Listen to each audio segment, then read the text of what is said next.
Hey everyone, welcome back to my channel. For those of you that are new, welcome. I'm Jasmine, but you can call me May.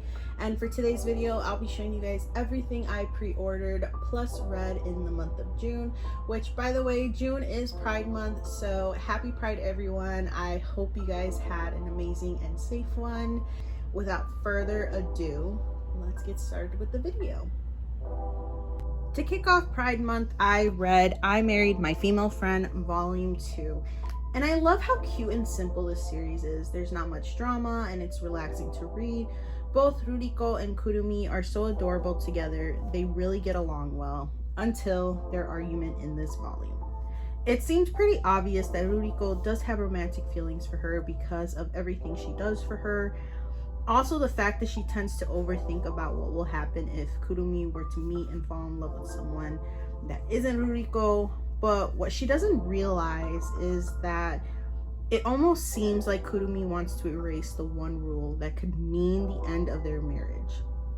If any of them were to find someone new, they would put an end to their marriage. But Kurumi sort of stops herself because she doesn't want to feel like a burden to Ruriko. So it's kind of like they're kind of like miscommunicating their feelings a bit, and it's not much miscommunication, but it's a little frustrating.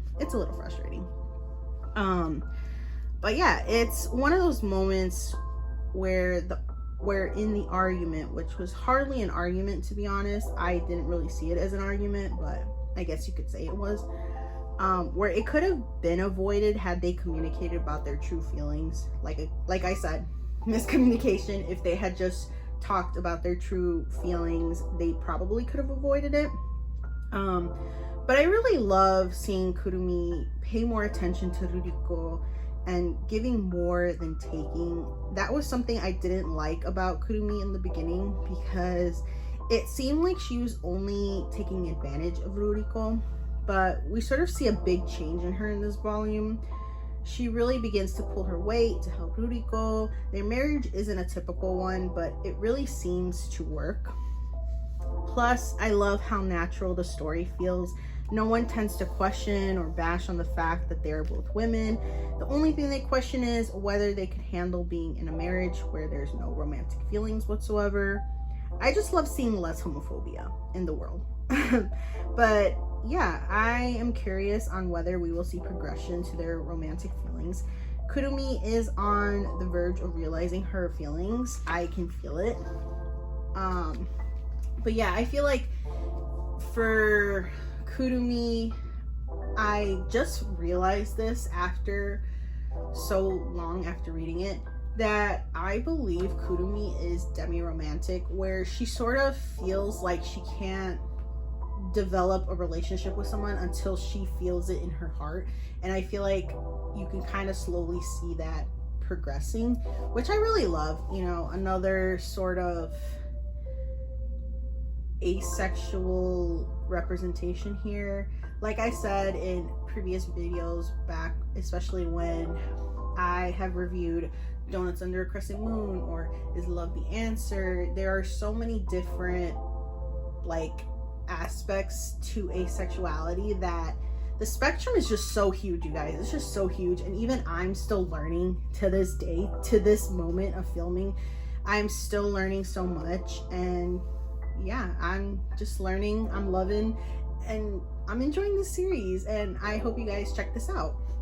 Next, I read Volume 2 of After We Gazed at the Starry Sky, and you guys, I did not realize how much I needed a second volume to the series until I held it physically in my hands. It has been a while since Volume 1 was released, maybe like a year or maybe a bit more, I'm not really sure. But I thought it was the cutest thing ever, and it also has great representation of not only the LGBTQ community, but also it brings awareness to wheelchair users and to bring awareness to different disabilities that, you know, are in the real world, basically. And plus it deals with astronomy and photography, which are all different topics I love to see in manga or anime. If you know me, you will know that if it has great representation of LGBTQ or disability or astronomy or photography, you know I'm gonna love it, because sometimes those are the series that have so much emotion that literally leads me to crying. And if you all know me, not to say I love to cry, but I love to cry. I love to connect to a series emotionally, and this one definitely does that. I just love the relationship between Subaru and Togo so much. I love seeing the love and dedication that Togo has towards Subaru. It honestly makes me cry. This volume especially had me crying from beginning to end. From the interactions between Togo and Subaru, interactions between Togo, Subaru, and Subaru's mother, interactions between Togo, Subaru, and Subaru's parents, especially the interactions between Subaru's parents was so heartwarming, and it melted my heart and it made me cry. There were times where I really needed to collect myself. Like, I had to close the book, put it down, sort of get myself together, because I felt like it was truly amazing. And some may think that they are moving quick in their relationship, but to me, it felt like their relationship is moving swiftly and smooth. It's talked about that Togo was never one to let romance take a place in his life over his career as a photographer. So to kind of see him be this serious about living the rest of his life with Subaru, even going as far as to find an apartment that is accommodating to wheelchair users, goes to show that he really does love Subaru and also respects him. It's truly a prime example of what a healthy relationship looks like. And spoiler, we see Togo give Subaru an engagement ring. Well, engagement and wedding ring. So I'm excited to see how they're planning their wedding, plus their honeymoon. I really feel like astronomy is going to play a huge part, which is pretty much given with this series. So I look forward to seeing their astronomy related wedding or honeymoon. I really thought this was the final volume, but I don't think it is, which, if I'm being honest, I'm happy about. I want to see them get married. I want to see them, like, at least at the beginning of their married life, you know, because sometimes you don't get that in most series. So it would be nice to kind of see them get married, settle in married life, and see where the story goes from there. And if it ends with the third volume, then it ends with the third volume, you know. But I would like to see their wedding at least. And I did hear that there is a third volume. I don't know any information about that yet. So if you do know any information about that, please let me know down in the comments below, or feel free to send me a DM on Instagram to let me know. But yeah, I love this series so much, and if you haven't gotten into it, please give it a try. Next, I read Gazing at the Star Next Door, Volume 2, and this volume really saddened me. I don't know if that's a word. It really made me sad, because it's really hard to watch Chiaki talk down on herself, sort of making herself out to be so average that she isn't good enough for Subaru, when in all reality, she's the most amazing girl, amazing friend, and would be the most amazing girlfriend to him. She really goes out of her way to help and care for him. Like, she's literally his number one fan. If anyone were to ask me who his number one fan would be, I would say Chiaki, as we can obviously see as she's filling out fan surveys. Like, yeah, she's his number one fan.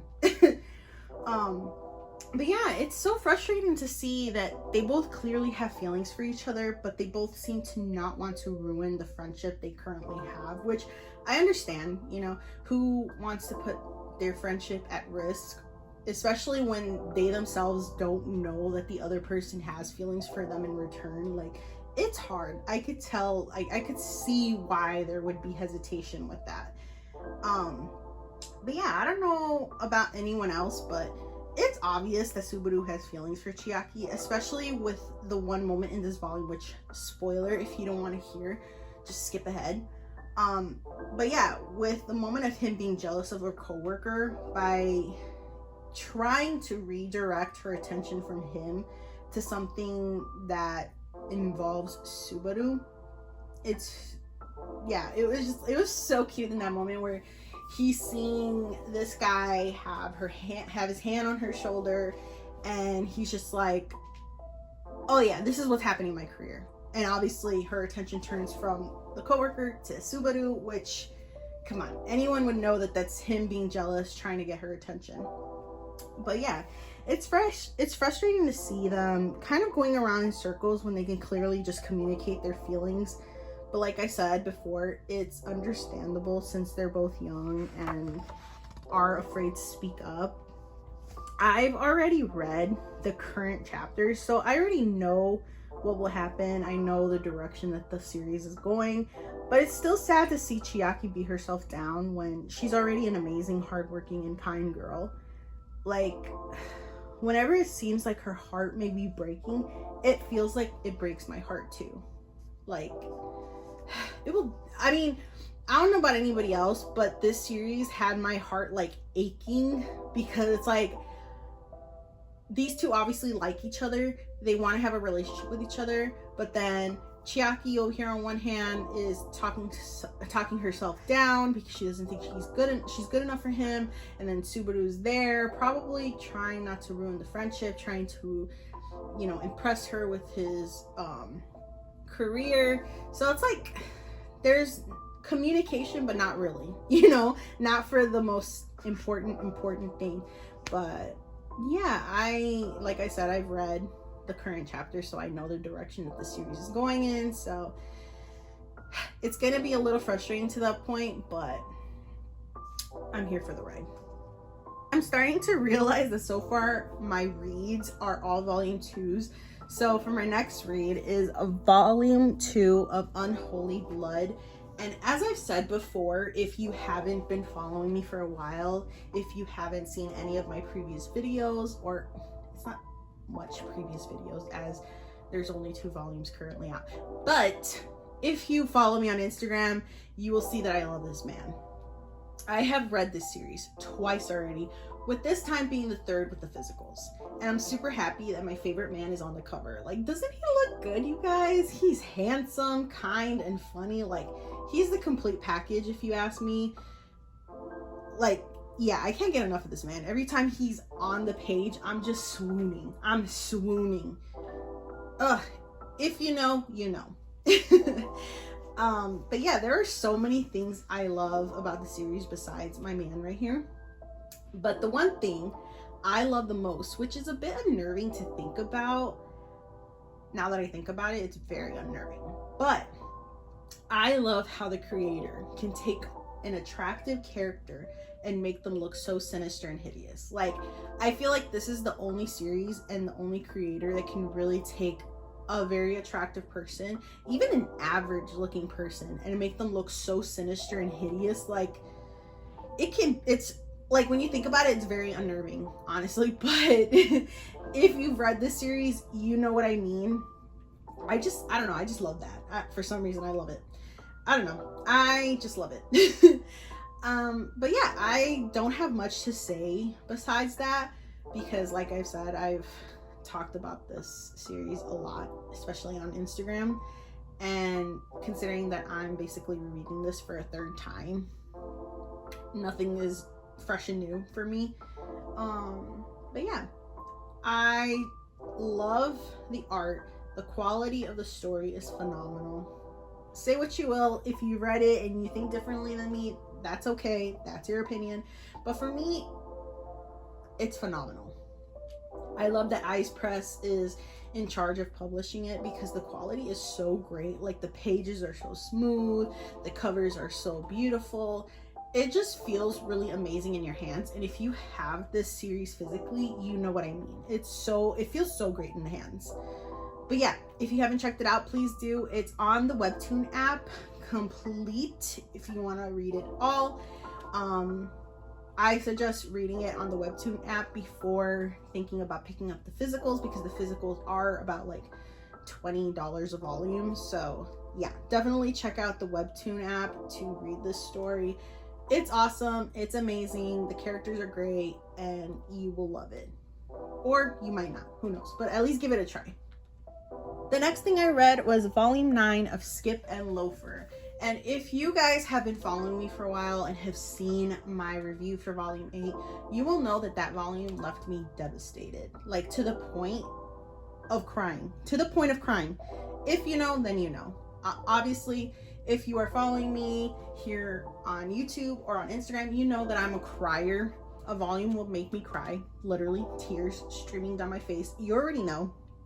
But yeah, I don't want to say much because I'm really trying to avoid giving any spoilers, which I seem to have already failed because I kind of gave slight spoilers to the previous volumes I've talked about in this video. So yeah, please forgive me. But yeah, I'm really trying to avoid giving spoilers in my reading logs. I don't want to end up being that person who ruins a story for someone, but in most cases in my reading log, it sort of feels unavoidable because in order to talk about my feelings about every volume I read, I sometimes may have to give some spoilers, but just know that I'm always trying not to spoil, but I somehow end up spoiling anyway. So yeah, please forgive me. But back to the volume at hand. All I can really say is that Mitsumi's sister had me feeling so upset and annoyed. Like I just could not. I was angry because it's like, we as the reader have been following Mitsumi's story since the beginning. We have seen her struggle. We have seen her be kind and gentle and generous to other people, especially when they don't have the best intentions toward her. Like, she's really living her life, doing the best she can, being kind to everybody. And then we see her sister pull up and it's just like, bro, no, you need to back it up. You need to reevaluate your thoughts. Like, yes, I understand that she's a child and possibly feeling jealous of her sister, but she does not need to talk to her like that. Like, I can go on a rant, but I'm not. All I could say is that she frustrated me and annoyed me, and I don't like her. I mean, maybe she might change in the future, but as of right now, I don't like her. She did not need to treat me like that. And if you've read this volume, you know what I mean. You know what I'm talking about. Like, no. And it was very embarrassing. And it, like, I got secondhand embarrassment, like, just reading it, because you could see the pain and you could see the pain and embarrassment in Mitsumi's face when she gets like that. And in front of Shima, like, she did not need to embarrass Mitsumi like that. She did not. Like, but yeah, another thing is Shima is kind of feeling some type of way with, if you know what happened, he's feeling some type of way, which is like, which is typical when you read manga series. I was just thinking like, wow, what a typical like storyline. Like, like I said, I'm not gonna go into spoilers, but let's just say, yeah, he was feeling some type of way in this volume. And we really come to realize that both Mitsumi and Shima can be real clueless. I'll just leave it at that. The next thing I read was volume 14 of Zom 100, Bucket List of the Dead. And I never, if you know me, if you have been following me, if you have been not just following me on here on YouTube, but also on Instagram, you will know that this series is my all-time favorite. Like, I never find myself getting tired of it.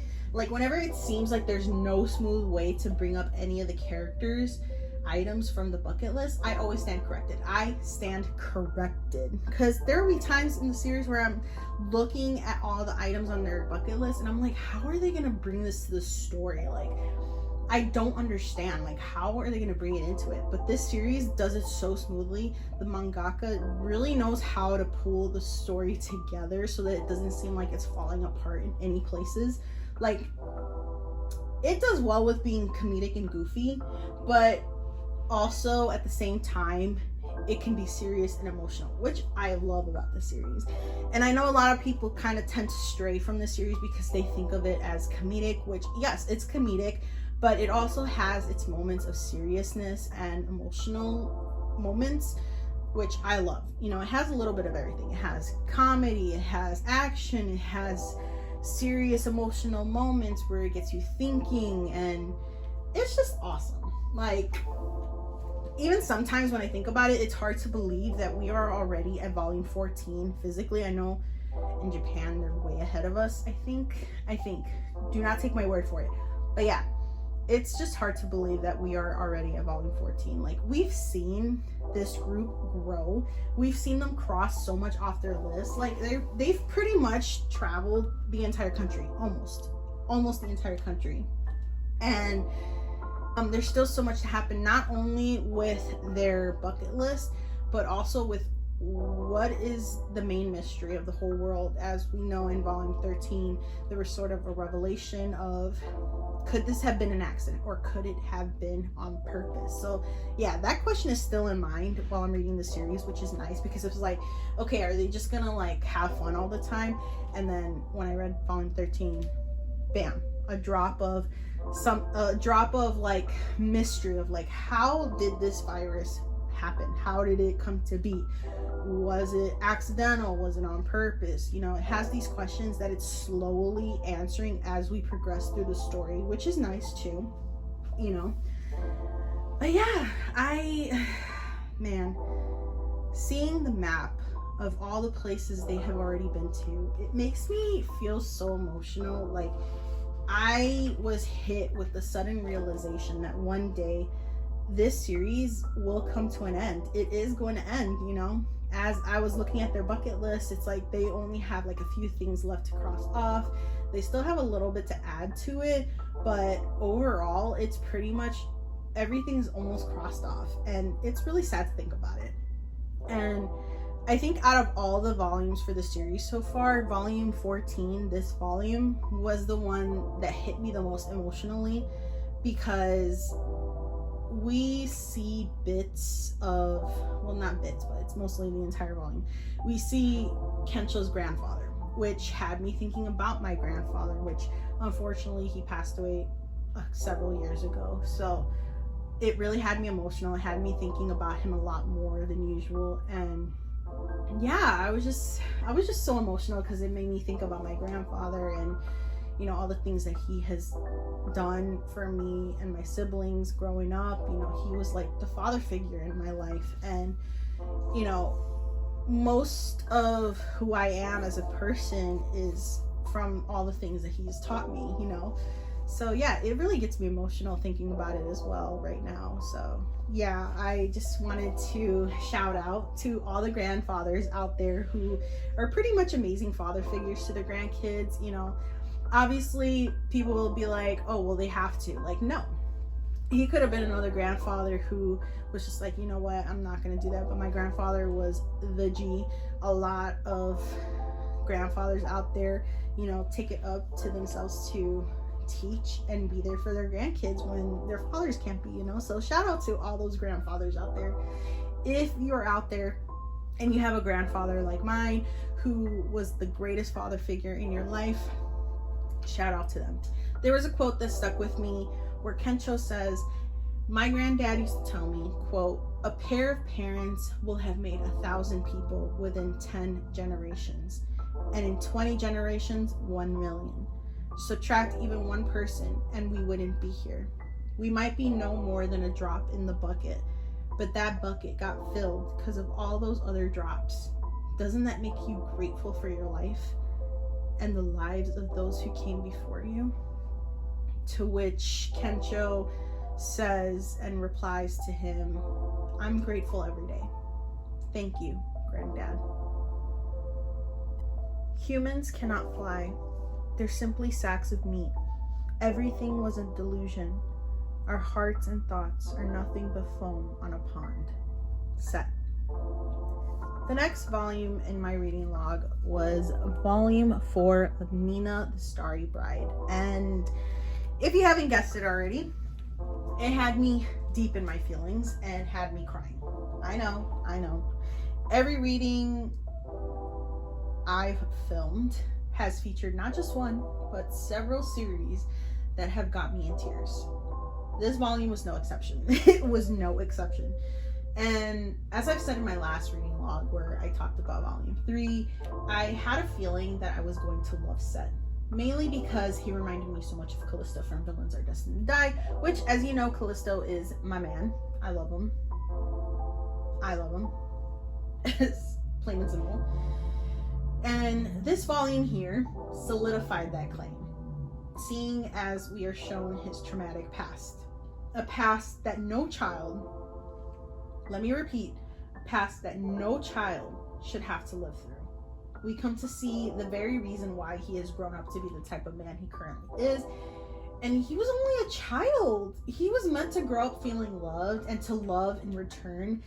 And as the volumes progress, especially in this one, we sort of already see some change in him due to Nina's influence. Not gonna lie, I think I'm starting to love him a bit more than Azure. And that's really the struggle, because I love Azure, but seeing the character development in Set just makes me love Set more. But yeah, we'll have to see how the series progresses and how it unfolds and whether or not that claim will stay. But yeah, if you haven't gotten into the series, please give it a try. It's really good. And if you're like me, it will hit you emotionally. Next, I read volume 6 of Kowloon Generic Romance. Did I have absolutely no idea what was going on in this volume? Yes. Did I enjoy it regardless? Also, yes. Like, this is one of those series where I'm so hooked on it without fully understanding what's going on. Like, if I'm being honest, and if I were to recommend this to people, I would immediately tell them, this is a series to binge. You can't read it as the volumes come out, because then you're gonna have absolutely no idea what's going on. So yeah, whenever I recommend it to someone, I recommend binging it, because waiting and reading for the releases, like, I'm left confused. Like, I literally have, like, every time I get a new volume, I start reading it and I'm like, what is going on? Like, I don't remember. Like, what are they talking about? And then I go back to the previous volume towards the end and I'm like, oh, that's what happened. That's what's happening. You know, so definitely, if you get into the series, buy them in bulk, read them, binge them, and then you'll understand what's going on. But yeah, like I said, we find out little things here and there, but the overall story is still pretty much a mystery, which I'm totally here for. Like, I enjoy it. I'm hooked because I want to know the mystery that is Kowloon. And the thing that keeps me hooked to this series is also the amazing cast of characters. Like, I love them all. Like, they're all precious. I don't hate either one of them. I'm on the fence about Heavy Numa. I don't know how I feel about them yet, but yeah. In this volume, we kind of see that they're not as bad as they seem to look, but I could be wrong. Who knows? I'm gonna continue the story to find out. But yeah, I love how much Reiko is determined to live as her own true self. If you read this, you'll know why I say that. But yeah, I'm still overall curious about the mystery that is Kowloon. It almost feels like something big is about to happen, and I'm excited for it. I don't know if it's like something bad's gonna happen or if something good's gonna happen. Like, I'm just excited to see what it is, honestly, but it really feels like things are gonna start kicking off in this volume, so we'll have to see. I know volume 7 is out now. I need to figure out when I'll get it. Can't get it right now, but eventually I want to get it and see what happens in that volume. But yeah, I'd go into more detail, but it would pretty much be major spoilers, as I feel like the series is best to go into blindly and to, like I said, read it, binge it, rather than read it, binge it. But yeah, there was one long quote that really stuck with me and can apply to many other anime and manga series, which is, people's lives hold no inherent meaning. What they do have is a reason, and what you choose as your reason for living is up to you. You indicate that you believe you have no purpose, but if that's the case, choosing revenge is a poor decision. Revenge provides a sense of accomplishment, but it's only temporary. I won't tell you to let go of your anger. I have things I can't forgive too, even at my age. Don't fill your life with anger alone.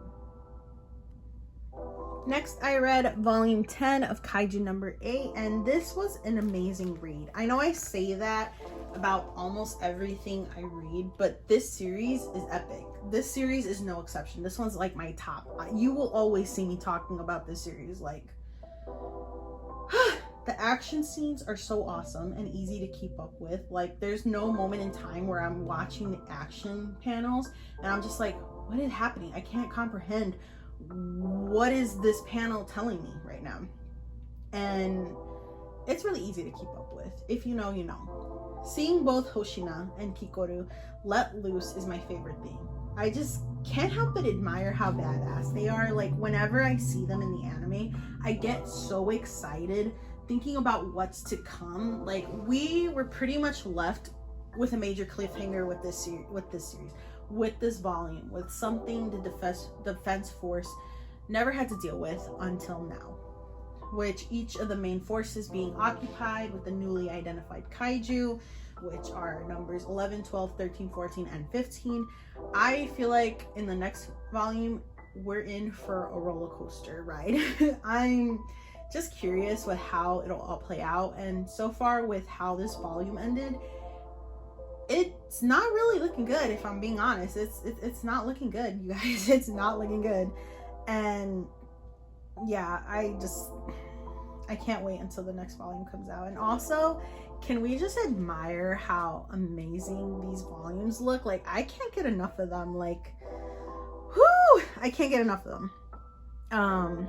But yeah, it's just a series I love, and I love all these characters to bits. So yeah, I am a bit nervous to see what happens next, because, you know, in anime and manga, when you love a character, something bad happens to them. So it's like you can't get attached, so you don't know what to expect, and I don't know what to expect in the next volume. So I'm gonna be anxiously waiting until the next volume. So yeah.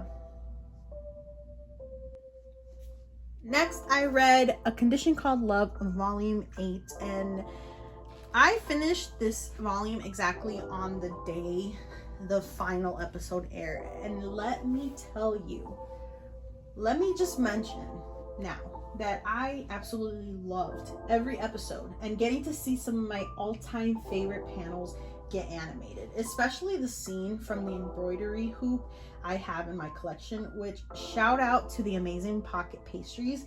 If you don't know already, or if you are new, all of my shadow boxes, most of my art prints, and the embroidery hoop of Hananoi are done by her. So please check out her Instagram, TikTok, and shop. I'll leave a link to all her socials down below. And yeah, please give her a follow. Check out her merch. Like, it's amazing. And every now and then she'll do customs, so you could always put in an order for a custom of anything you like. Just make sure you provide pictures and stuff. But yeah, just give her a follow on Instagram so that you can be sort of notified of when she does customs, because she does them very sporadically. She doesn't do them very often, but when she does, you'll get to do customs.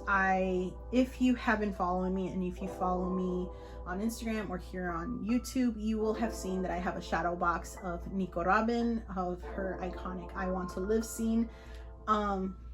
Yeah, that was a custom done by her. So yeah, check her out, check out her shop, keep an eye out for any custom related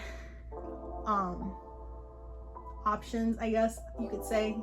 But yeah, back to the volume at hand. There will be slight spoilers for this volume, so feel free to skip ahead if you'd like. If you don't mind, keep watching, I guess.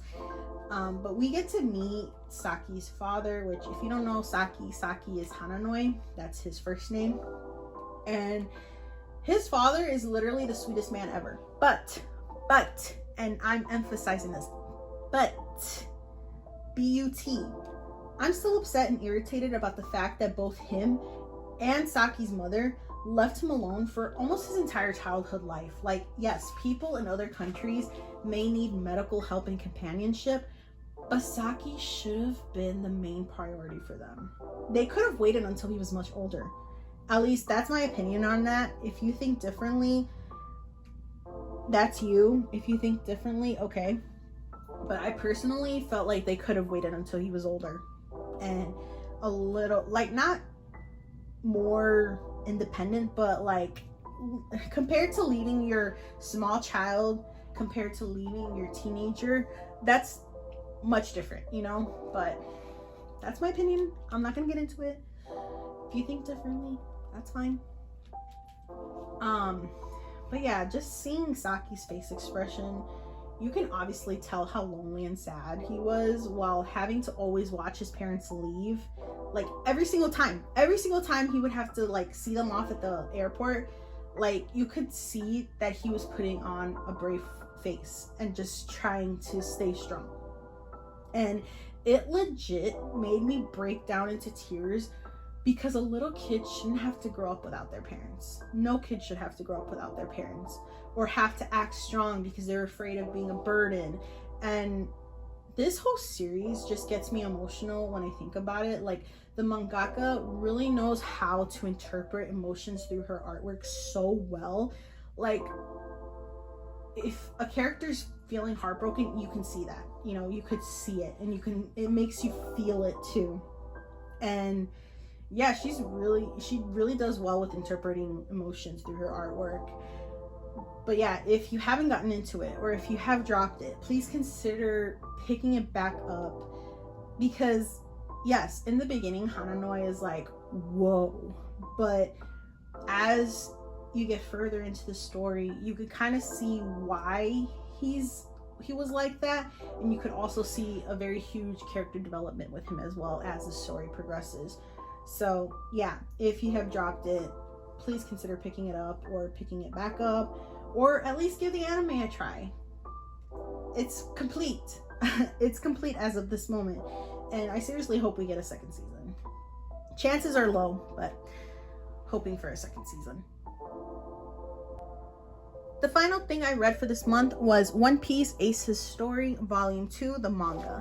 And I overall enjoyed this volume, but I'm not gonna lie, I was a little disappointed in the fact that we didn't get to see more of his story. I felt like there was still so much missing. And as I was reading the notes at the end of this volume, Boichi Sensei did mention that if you have read the novels, you can easily see all the changes that were made.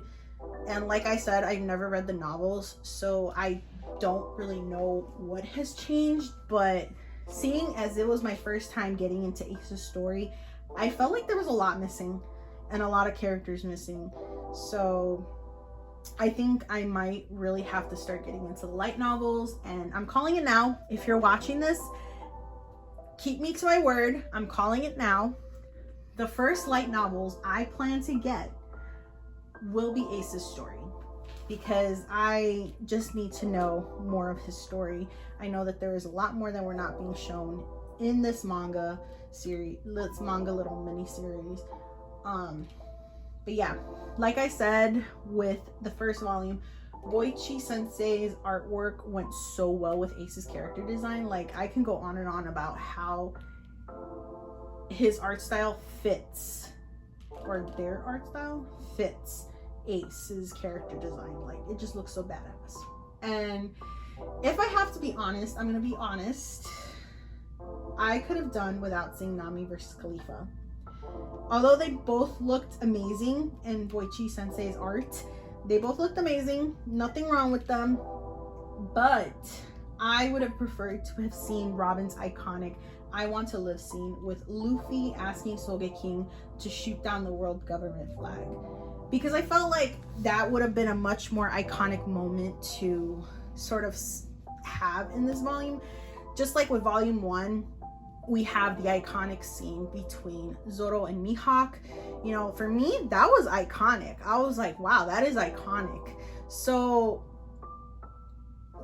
when this volume came up and I saw Khalifa and Nami on the cover, I was like, okay, they're gonna do Water 7 and East Lobby. And immediately I would have been like, I would have much rather have seen how Robin would look in Boichi Sensei's artwork. And it would have been nice to have Robin on the cover, you know? But yeah, that was something I was disappointed in, but there's really nothing I could change about that, you know. But it's all right. I enjoyed the art. Plus, I had my heart broken again with scenes from the Marineford / Paramount War arc. Just a sad reminder about what is to happen to my all-time favorite character, Ace. Yeah, I don't feel like I can ever recover from that. But yeah, also, side note, I wonder if we'll ever meet Deuce in the main storyline. I really wonder. It would be nice if Luffy could meet Deuce at least once, even if it's just by passing, or, you know, it would be nice, you know, for them to kind of get together, talk about Ace and what Ace was like. But yeah, I have nothing much else to say about this volume, but that you should give it a try, or give the light novels a try. So the next volumes I have for the rest of this video are volumes that I would have included in my reading log, but unfortunately I was dealing with some shipping related issues. Yeah, I was not happy. I was supposed to receive them earlier this month, but they ended up coming later this month, so I didn't really have time to read them. I mean, I could have read them, but then I would have just been speeding through it just to reach it for this video, and I didn't want to do that. I wanted to enjoy the volume itself. And those volumes, which, by the way, because of the shipping related issue, I had one order. Then, because it was considered lost in transit, I had to order a replacement package, and coincidentally, both the original and the replacement package came on the exact same day, which I was really upset. But moving on, I'm moving on from it. Those volumes were How I Met Your Mother, How I Met My Soulmate, Volume 3, and Volume 3 of Birds of Shangri-La. I mean, not just I, but everyone was waiting for this particular volume for 2 years. 2 years, you guys. Two years. Like, it's insane that it's been that long since the last volume was released. That's just insane. And I noticed that a lot about Sublime titles, that they release very far apart, depending on the series. They're released very far apart, and this series was no exception. And I'm super happy to have this. Plus, it's a thickum. Like, look at that. When I saw people like hauling this and it was a thick volume, I was like, whoa, that's thick. That is thick. Because if you know, with all of the Sublime volumes, they're pretty thin. And it almost seems like nothing. But this volume was thick. And I'm super excited to get into it. I really am. And like I said on Instagram in my recent post, if you're watching this at a different time, it's probably an older post. But as I'm filming this, my previous post where I included both of these two last volumes as my last haul for June, I mentioned that before Shizuma and Minato from Therapy Game, my babies were literally Apollo and Fee. Like, now that I think about it, these two couples are pretty similar to each other, that I can see why I love them all so much. Like, I'm so excited to get into this volume. A lot of people have told me that I'll be giggling, kicking my feet, and I believe it, because I was skimming through the volume because I want to see a little bit spoilers. Not exact, like, I just look at the pictures. I don't look at the word bubbles. I just look at the pictures, and it looks so good. The ending, whoo, so cute. But yeah, it also feels like something is going to happen, and it doesn't feel like a good thing is going to happen. Like, yes, their relationship seems to develop and grow more, but there's also that ominous feeling in the background that something is going to happen not very good. So I'm trying to stay hopeful that the next volume will be lighthearted and not heartbreaking, because I love Fee and Apollo so much that I don't want them to get hurt. And yeah, I guess we'll have to see. Who knows when we'll get the 4th volume. Hopefully not that long. Hopefully not another 2 years, but can't control that. If it's another 2 years, I'll just wait. But yeah, if you haven't given any of these series a chance, please do. They're so good. Like, just give it a try. And if it's not for you, then at least you could say, oh, I gave it a try and it just wasn't for me. That's all you can really do. But yeah, if you guys are here to the very end, thank you so much for being patient with me. I know most of my videos can be very long. Believe me, when I start to edit them and it's just so long, I'm like, geez, this could have just been like a 20 or 30 minute video, and instead it's almost an hour. So if you guys have stuck to the end, thank you so much. I appreciate you all, and I appreciate and love all the support that everyone gives me. I just love being a part of the manga anime community. Like, we could talk about all the anime and manga in the world, and you know, people have their recommendations, I have my recommendations, and my wish list is ever growing every single time. So much manga, not enough time or money. It's a struggle out here, you guys. And yeah, thank you again if you have stuck around. I hope you guys have an amazing week, an amazing weekend, an amazing day whenever you're watching this. I just hope you have a good day, and I love you all. And don't forget to like, comment, subscribe, and push the bell notification button so that you can be notified when I upload next. And I will see you guys next time. Bye guys.